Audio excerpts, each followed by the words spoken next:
Assalamualaikum warahmatullahi wabarakatuh. Kepada yang terhormat Ibu Asih selaku dosen mata kuliah Psikologi Pendidikan, khususnya umumnya kepada semua dosen STEM Temanggung. Kepada yang terhormat teman-teman semua teman mahasiswa STEM Temanggung, umumnya khususnya kepada kelas MPI 2B. Perkenankan, pada kesempatan kali ini saya akan menyampaikan beberapa materi yang menjadi tugas UTS semester genap tahun 2021 mengenai dengan masalah psikologi pendidikan. Materi yang akan saya sampaikan yaitu masalah kesulitan belajar dalam dunia pendidikan, baik lembaga formal ataupun non formal. Dalam perjalanan pembelajaran di dunia pendidikan, pasti menemui sesuatu, kadang berhasil dan kadang gagal. Itulah yang dinamakan usaha. Akan tetapi supaya hasil atau target bisa sesuai yang diinginkan, kita harus sebagai pendidik, kita harus mengetahui empat poin yang mana nanti akan saya sampaikan. Sebenarnya mengenai masalah kesulitan belajar itu banyak, tapi dalam kesempatan kali ini akan saya sampaikan hanya 4 poin. 1. Psikologi pendidikan dalam dunia pendidikan. Karena apa? Karena psikologi adalah suatu ilmu yang mempelajari tingkah laku manusia dan lingkungannya dalam dunia pendidikan, dan dengan tujuan adalah untuk mengetahui kebaikan dan dijalankan dengan sebaik-baiknya. Dan dilanjutkan yang kedua, masalah dalam kali ini pengertian masalah kesulitan belajar yaitu di mana anak didik tidak bisa belajar secara sewajarnya. Masalah kesulitan belajar bisa dikelompokkan menjadi 4, yaitu bisa dilihat dari sifat kesulitan belajar. Kedua, faktor penyebab kesulitan belajar. Ketiga, jenis kesulitan belajar. Dan yang terakhir adalah bidang studi belajar. Bisa semua bidang studi, bisa sebagian bidang studi. Setelah kita mengetahui kaitannya psikologi pendidikan dengan masalah kesulitan belajar, kita ketahui apa sih yang menjadi masalah kesulitan belajar. Kita pindah ke poin yang ketiga, yaitu faktor-faktor penyebab kesulitan belajar. Jadi ketika ada anak didik yang mengalami kesulitan belajar, itu bisa disebabkan oleh 2 faktor ini. Bisa faktor intern, bisa faktor ekstern. Intern yaitu yang berasal dari anak didik sendiri. Ekstern yaitu yang berasal dari luar anak didik. Yang berasal dari intern itu mencakup fisik dan rohani. Fisik meliputi cacat tubuh, anak kurang sehat, dan yang lain-lain. Itu adalah faktor yang salah satu menjadi penyebab menjadi kesulitan belajar. Yang faktor intelijensi, bakat, minat, motivasi. Tapi dalam hal ini yang sangat berpengaruh itu adalah intelijensi. Intelijensi IQ seseorang dibagi menjadi 4. Pertama rendah, kedua normal, 3 cerdas, 4 jenius. Ya. Maka dari itu,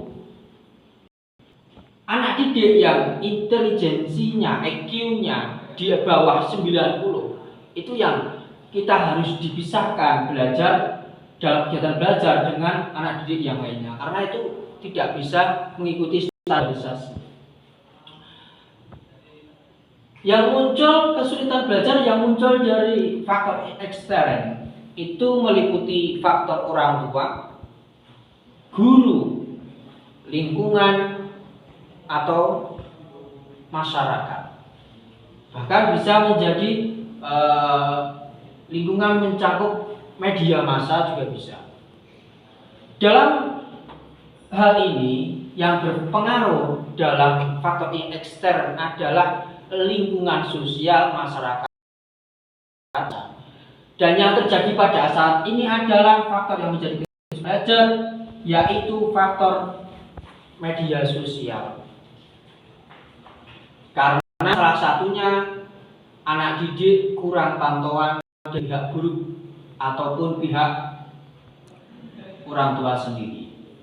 Setelah kita mengetahui semuanya, terus bagaimana supaya kita itu sebagai pendidik bisa menghasilkan anak didik ataukah harapan-harapan yang sudah ditentukan oleh lembaga tersebut dengan adanya kesulitan atau faktor-faktor yang ada pada anak didik tersebut yang sudah jelas berbeda-beda permasalahan. Dalam mengatasi usaha mengatasi kesulitan belajar ada 6 tahap, yaitu tahap pertama kita observasi, pengumpulan data bisa berupa observasi, pengumpulan informasi kunjungan rumah ke rumah didik, ke rumah anak didik atau ke orang tua. Yang kedua, setelah kita mendapatkan data dikumpulkan, terus kita diolah datanya. Setelah diolah datanya, kita lanjut ke nomor 3, yaitu diagnosis atau keputusan. Jadi yang diputuskan yang menjadi permasalahan dalam kesulitan belajar itu apa? Bisa kita tentukan dan harus ditentukan. Setelah itu kita ramalan atau prognosis atau rencana. Jadi setelah kita mendapatkan informasi, kita kelola, kita diagnosis, kita putuskan bagaimana tindak lanjut setelahnya. Itu bisa mencakup salah satunya adalah bentuk tindak lanjutnya mau bagaimana dan kapan akan dilaksanakan. Yang kelima adalah treatment ataukah perlakuan. Jadi setelah kita mengetahui kekurangan dari anak didik ataukah kesulitan yang menjadi kesulitan anak didik, kita mau memberikan apa kepada anak didik? Bisa berupa bimbingan kepada anak didik privat ataukah bimbingan kepada orang tua sendiri, karena salah satu yang menjadi penyebab itu juga orang tua sendiri, tapi itu kadang tersepelekan. Jadi mungkin harus ada semacam doktrin ataukah bimbingan, tapi dalam judul kenakalan orang tua. Yang terakhir adalah evaluasi. Setelah kita lakukan semuanya, mencapai hasilnya berhasil ataukah tidak.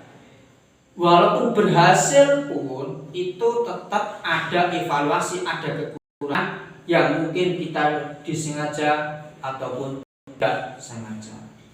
Tadi sekian tadi yang disampaikan mengenai masalah kesulitan belajar. Jadi dalam usaha, sekali lagi dalam usaha pasti ada keberhasilan, pasti ada kegagalan. Sebaiknya sebagai pendidik harus mengetahui apa yang menjadi faktor kegagalan, apa yang menjadi faktor kesuksesan, dan apa yang menjadi faktor kesulitan dalam anak didik. Yang tidak dipungkiri, anak didik sifat pembawaan yang berbeda-beda dengan yang lainnya. Mungkin sekian dari saya yang bisa saya sampaikan, kurang lebihnya mohon maaf.